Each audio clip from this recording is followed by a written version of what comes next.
Dergâhine merhem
divana kıldı iş beni.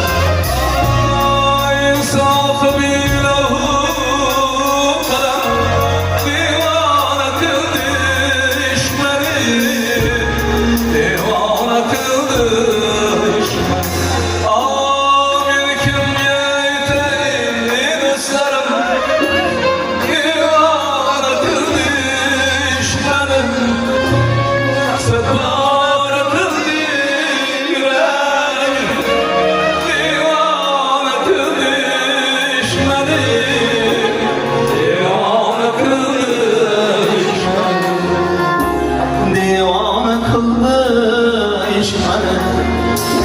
Sevara kıldı yüreğim, divana kıldı iş beni, divana kıldı iş beni, divana kıldı iş beni, divana kıldı iş beni.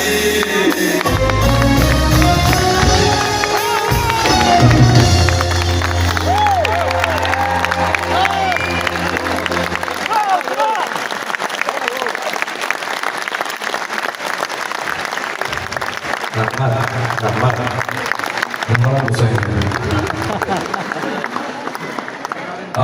Assalamu alaikum. Endi ikki og'izim gapirishdan oldin shu yerda ustozimiz o'tiribdilar, O'zbekiston xalq hofizi, zabardast bugungi kunni maqom ustasi, bugungi kunni ajoyib pir ustozi desak albatta mubolag'a emas. Farhodjon aka Davletov o'tiribdi. Chiroyli narsaga Gelin ustoz, ikki og'iz sizdan keyin gapiraman, xudo xohlasa. Kel.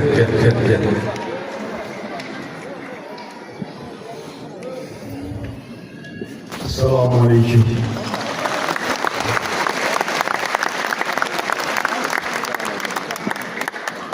Aziz xalqim, biz albatta mana bunday chiroyli kunlarni, chiroyli konsertlarni Allah'tan iltica qilib so'radik. Mana shu jonli ijroni. Men qayerga borsam faqat mana shu paytgacha bironta joyda fonogramma aytmaganman. Men hammadan shuni talab qilganman, iltimos qilganman. Sizlarga ming rahmat. Og'abek, sen baxtli qopsan. Seni izine tushirgan qanchalik O'zbekistonimizda, nafaqat O'zbekistonda, Tojikistonda, Qirg'izistonda va hokazo Turkmanistonda seni san'atiga shaydo bo'lib, seni izingda yurgan shogirdlarim juda ko'p. Hammasini ham omadini bersin. Lekin mana Dilmurod to'g'risida gapirsak bugun, ammo bu Dilmurodning kuni Og'abek. Ming rahmat.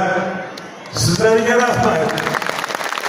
Bizlar san'atkorlar faqat sizlar bilanmiz. Sizlar bizlarni qo'llab qo'ltiqlasanizlar, qarsaklar chasanizlar, sizlar shinavandalar bilan, aziz xalqimiz bilan san'atkor bunday darajaga yetadi. Ana Og'abekning O'zbekiston xalq artisti, Tojikiston xalq hofizi, mening deyim O'zbekiston xalq hofizi. Bu unvonlarga sizlar bilan bo'lganmiz bizlar. Sizlarning bizlarga bo'lgan e'tibor